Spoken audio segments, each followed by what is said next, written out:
Ahora sabemos que los circuitos electroquímicos que configuran nuestra mente no son inmutables. El entorno moldea continuamente el entramado de las neuronas. Los retos de la neurociencia apuntan a aprovechar esa plasticidad y encontrar los estímulos adecuados para tratar o incluso perfeccionar el funcionamiento del cerebro humano.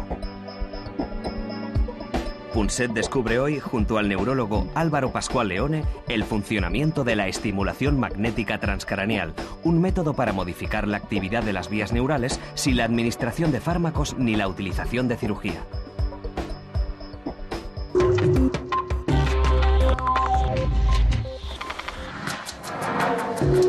Como prueba de que probablemente es verdad lo que dice el premio Nobel de Medicina Kandel, que este siglo XXI será el siglo de la ciencia de la mente, de la misma manera que el siglo pasado fue probablemente el siglo del genoma, de la genética. Vamos a hacer un experimento conmigo mismo, en persona. Tengo un poco de miedo y tengo la suerte de que a mi lado está el promotor genial de esta idea de aprovechar la plasticidad enorme del cerebro mediante, bueno, interacciones que él llama, Álvaro Pascual Leone, no invasivas. No invasivas. Hombre, no invasivas porque no tienes que abrir la piel, no tienes que abrir el cráneo, no requiere cirugía, simplemente es una forma precisa y controlada de modificar el patrón de descarga de las neuronas en una parte concreta del cerebro.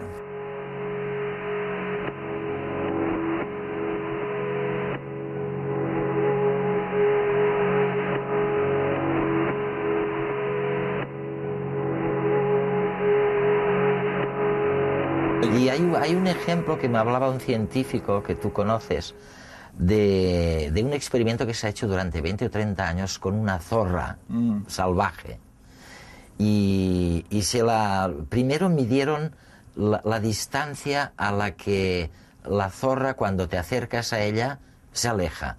Unas dejan que te acerques un poquito más y otras, en cambio, empiezan a correr cuando estás relativamente lejos. Bueno, pues eligieron las que aguantaban más la presencia humana y estas las domesticaron.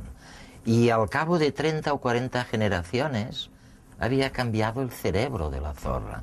O sea que lo que tú me estás sugiriendo es que es posible cambiar el comportamiento de la zorra, en este caso del homínido, sin tener que esperar a 30 o 40 generaciones. Sí, exactamente eso. Esa es exactamente la idea. La idea es que nuestro comportamiento es consecuencia de cómo funciona nuestro cerebro, y nuestro cerebro, a la postre, es consecuencia de nuestro genoma.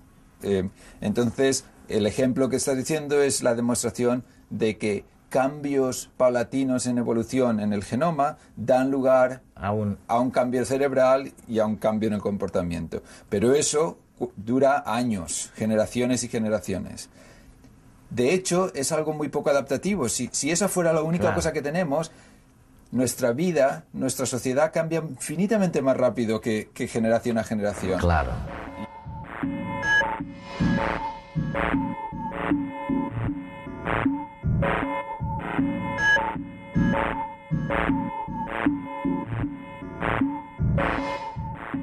Yo creo que el cerebro, la naturaleza inventó una forma de implementar eso, y esa forma se llama plasticidad.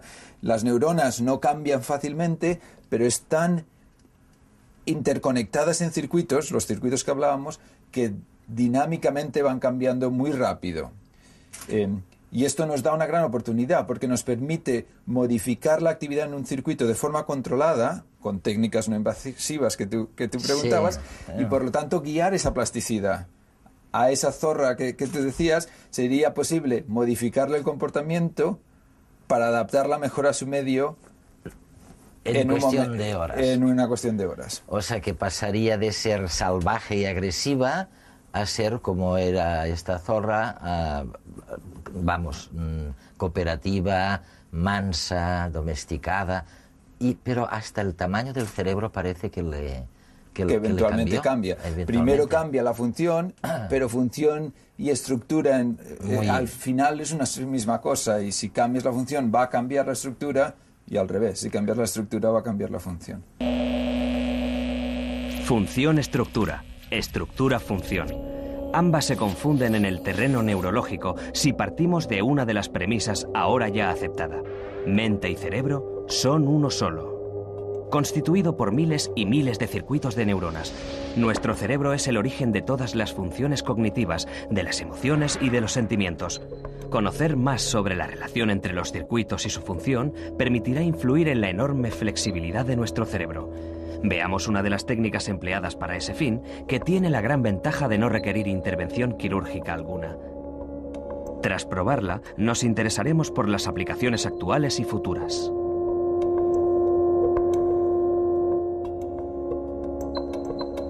El experimento que vas a hacer conmigo, ¿qué vas a hacer? ¿Me vas a transformar en más salvaje? No, yo te voy a demostrar nada más el principio fundamental, la posibilidad de modificar la actividad de neuronas. Ah, sí.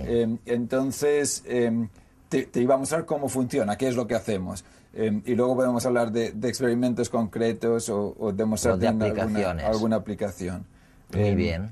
Pero la idea de estas técnicas es básicamente está basada en los principios de Faraday de 1830 y 38. Una de las técnicas, por ejemplo, es la estimulación magnética transcranial. Y en este caso, de lo que se trata es de colocar una bobina como esta.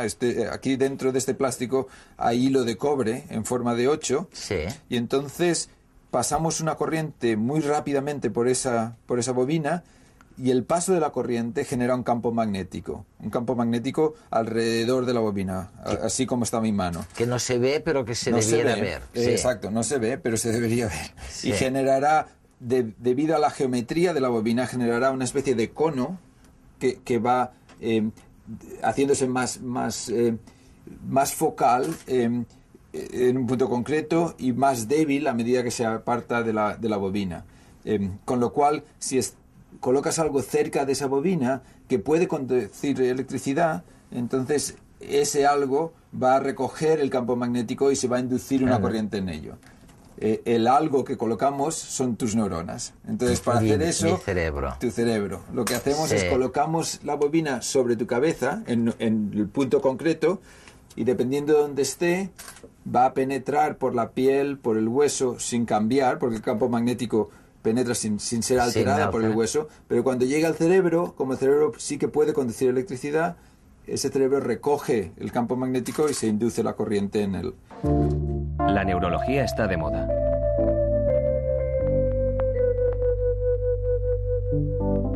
Los expertos han revelado grandes enigmas en los últimos 10 años. Hoy conocemos cada vez mejor el funcionamiento de nuestro cerebro. Sabemos que es plástico y que las neuronas también se pueden reproducir en cerebros adultos. Un sudoku, un problema matemático, una charla, una comida equilibrada o el ejercicio físico ayudan a que la mente esté más activa y dinámica. Pero ¿qué sucede cuando el cerebro está dañado? Nuestra mente es como un disco duro, se llena de recuerdos que se van almacenando, pero este sitio puede que no sea completamente seguro. Un simple virus informático es capaz de eliminar todo el contenido de un disco duro. En el cerebro, este virus sería equivalente a un traumatismo o a la activación de un gen que deteriora la memoria. Estudios recientes revelan que en estos casos no podemos acceder a los recuerdos, pero sin embargo están allí. Un antivirus puede llegar a recuperar la memoria del disco duro y ahora, según nuevos hallazgos, una pastilla o un estímulo magnético podría hacer lo mismo en nuestro cerebro. Sin embargo, los avances no se quedan aquí. Una cosa es restaurar la memoria en individuos con alteraciones genéticas o estructurales y otra es aumentar la capacidad cognitiva en sujetos sanos. Algunos científicos ya han conseguido aumentar así la capacidad de aprendizaje en animales de laboratorio. Por ejemplo, han logrado que una simple mosca tenga una memoria 100 veces superior a lo habitual, o que unos ratones tarden pocos minutos en realizar un ejercicio que antes les llevaba días aprender. El siguiente paso ahora es probarlo en humanos para acabar con las enfermedades que afectan a la memoria y a la capacidad de aprendizaje. Pero el objetivo de los expertos no termina aquí. Algunos confían en que este solo sea el inicio de la revolución cognitiva. Apuntan ya a la idea de crear mentes a medida, incluso en personas sanas. Los neurocientíficos ya están avanzando una serie de tratamientos posibles en un futuro no muy lejano. ¿Cómo será la neurociencia del futuro? ¿Y en qué hemisferio me lo vas a poner esto? Pues te voy a estimular al lado izquierdo para que veas que se mueve tu mano derecha. Muy bien. Lo que pasa es que nosotros lo que queremos no es estimular un punto de tu cabeza, sino exactamente un punto de tu cerebro. Claro. Y para eso usamos una resonancia magnética. Entonces sabemos dónde está tu cerebro en relación con tu cabeza. Tenemos estos 3 puntitos aquí que nos permiten saber dónde está la bobina en relación con tu cabeza. Ajá. Y entonces en tiempo real, si yo muevo la bobina luego en tu cabeza, verás que va a cambiar el cerebro. Va a ir cambiando, va a ir actualizando dónde estoy disparando la estimulación.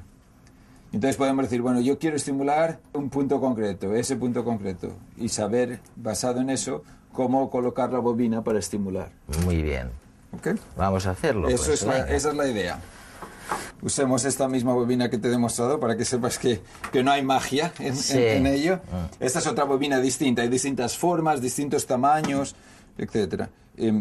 Dependiendo del tipo de aplicación. Pero para este ejemplo que queremos dar, yo creo que demostrar que se puede llegar a hacer que tu cerebro, las células que controlan tu mano, se modifiquen y te hagan mover aunque tú no quieras. Aunque yo no quiera, ¿no? Yo creo que eso quizá vale la pena demostrarlo. Sí.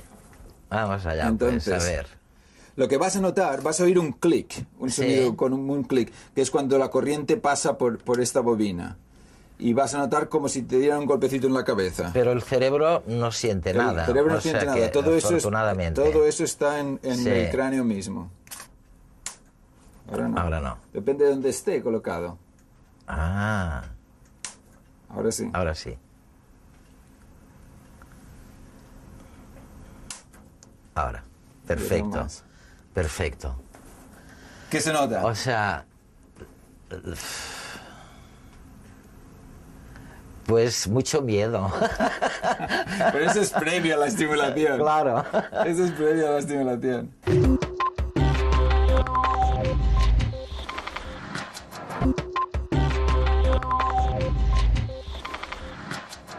Tecnología al servicio de la mente. La paciente X31 llega a la consulta del Dr. Brain con un solo objetivo. Quiere modificar su mente a pesar de su perfecto estado de salud. De hecho, lo que quiere es aumentar su capacidad sin hacer nada. En el siglo XXIII, esto ya es posible. Atrás se han quedado las enfermedades neurodegenerativas.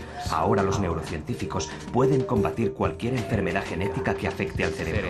En el siglo XXIII, estas enfermedades ya no existen. Ahora, cualquiera puede potenciar su mente de forma artificial. Aumentar la capacidad cognitiva es muy simple, X31. Si quiere, le puedo mostrar el proceso de las diferentes técnicas que empleamos para una mente sana como la suya. Smart Pills. ¿Quieres ser más feliz? ¿Quieres abandonar los celos? ¿Quieres ser más inteligente? ¿Estás harto de sentirte estresado? Tómate una pastilla y verás qué cambio. Hay píldoras para todo tipo de necesidades, para potenciar o inhibir las emociones y la realidad. Son los nuevos potenciadores de la cognición. Estas píldoras mejoran el rendimiento mental sin hacer ningún esfuerzo. Ciertamente ayudan a estudiar, a concentrarse mejor, a rendir durante más tiempo y de mejor forma. Y todo esto sin generar ningún tipo de adicción, como pasaba con las anfetaminas en el siglo XXI. Dinos qué parte quieres potenciar y esta pastilla actuará solo en esta área. Su método de acción consiste en aumentar la plasticidad cerebral ampliando las conexiones nerviosas entre distintas áreas del cerebro e incrementando la síntesis de nuevas neuronas.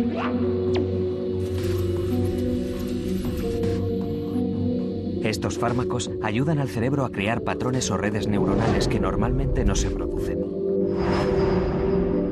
Magnetic Fields. ¿Deseas mejorar tus funciones cerebrales? Siéntate y deja que los campos magnéticos alteren los impulsos eléctricos que emite tu cerebro. Lo más asombroso de esta técnica es que es específica a cada región del cerebro que tratamos. Esta técnica, conocida como estimulación magnética transcraneal, lo que hace en realidad es estimular ciertas áreas del cerebro, sobre todo las ligadas al aprendizaje y la memoria. Y el último, Brain Transplant. este caso es más invasivo que los anteriores, puesto que se consigue un cambio radical pasando por el quirófano. Es para pacientes que necesitan cambiar su mente por completo. Se trata de un trasplante de cerebro. Puedes elegir la mente que quieras de un catálogo e incluso puedes elegir qué recuerdos conservar. Del resto, ya te encargarás tú de guardarlos con tu nueva mente. ¿Es así como queremos ser? ¿Hacia dónde somos capaces de ir con todos estos avances? De momento, para que esto suceda, habrá que esperar mucho tiempo, pero puede que sea el futuro que nos espera. Tendremos a nuestro alcance la posibilidad de corregir los problemas neurodegenerativos o incluso mejorar la capacidad mental de la gente sana. Con los conocimientos que tenemos hoy, esto sería del todo imposible. El cerebro está diseñado para responder al entorno y adaptarse a él. Un exceso de estimulación mental sin necesidad podría no servir de nada, o todavía peor, podría llegar a dañar el sistema nervioso por completo. ¿Hasta qué punto debemos interferir en el potencial de las mentes? La realidad es que los avances en este campo de la investigación han dado lugar a una nueva disciplina, la neuroética. A muchos especialistas les preocupa el impacto que pueden tener estos descubrimientos. Por un lado, acabarán con las enfermedades neurodegenerativas, pero, por el otro, corren el riesgo de extender el uso de estas técnicas a la población sana. ¿Cómo reaccionará un cerebro sano a estas invasiones externas? Quizás ya no oiremos nunca más la palabra Alzheimer o trastorno cerebral en el futuro. ¿Pero a qué precio? A pesar de la redundancia, comprar inteligencia es de tontos.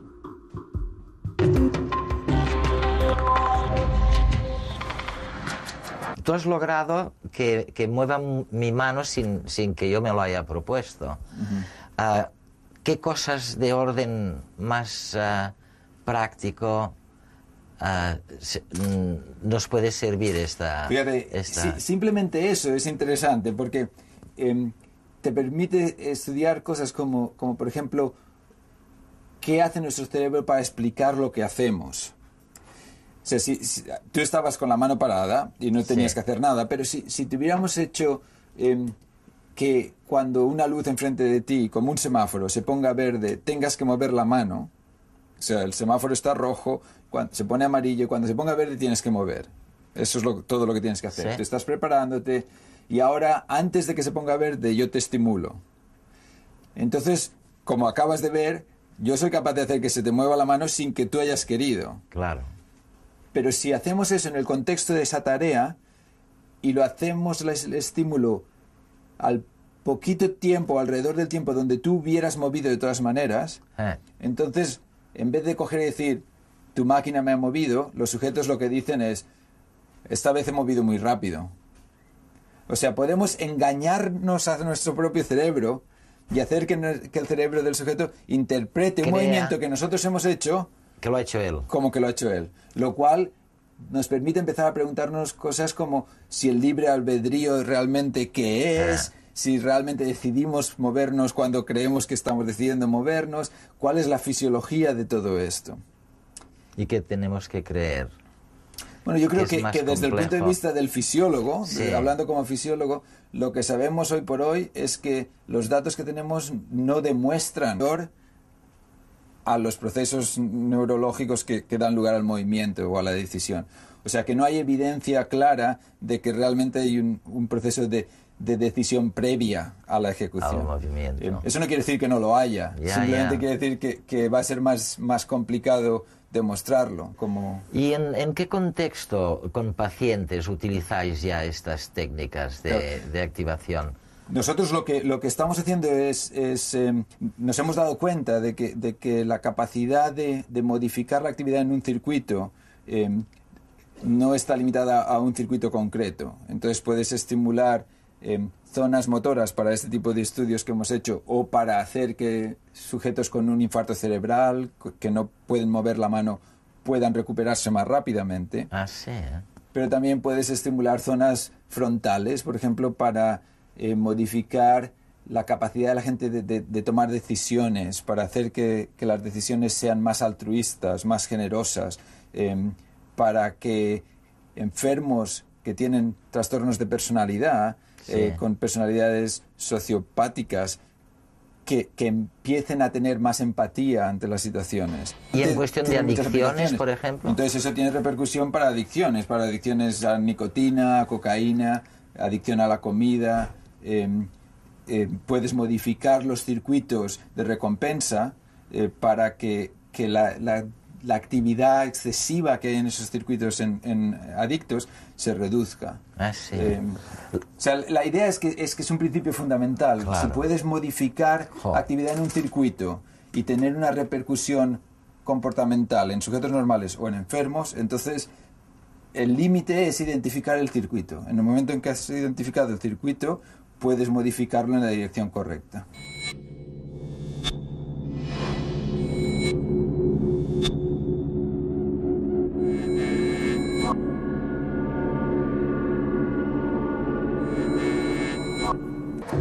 Hace unos 300 años, el gran científico Isaac Newton se hacía la siguiente pregunta. Él decía: me gustaría penetrar en el misterio para saber cómo, a partir de una percepción visual del universo, de lo que tengo fuera, se puede desembocar en lo que él llamaba la gloria de los colores. Álvaro, ¿sabemos algo más desde entonces de este misterio? Hombre, más sabemos. En los últimos años hemos aprendido mucho sobre el sistema nervioso, sobre neurociencia en general y sobre percepción específicamente. Y yo creo que hay una serie de cosas que hemos aprendido que son notables y son interesantes. Por ejemplo, sabemos que el sistema nervioso genera hipótesis, genera expectativas. Es una máquina de crear una expectativa de la realidad. Y esa expectativa luego se contrasta con la realidad externa y puede o bien dar lugar a la sorpresa y al placer. Puede ser consistente la expectativa con lo que encontramos o no. Dependiendo de lo que encontremos y del mapeo entre la expectativa y la realidad externa, pues entonces da lugar a unas percepciones o otras. Pero la idea esta de que vemos, por ejemplo, aquello que sabemos buscar, aquello que miramos, que no es simplemente el sistema nervioso un receptor de la información que le llega de fuera, claro, sino que es realmente un generador de realidades que luego se contrastan con una realidad externa.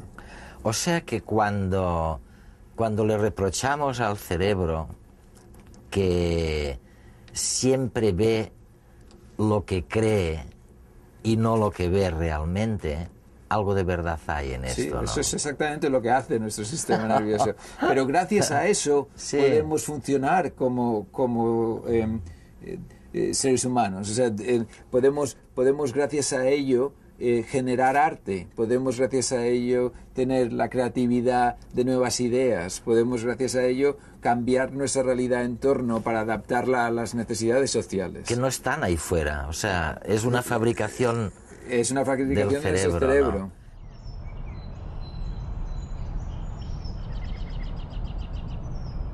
¿No?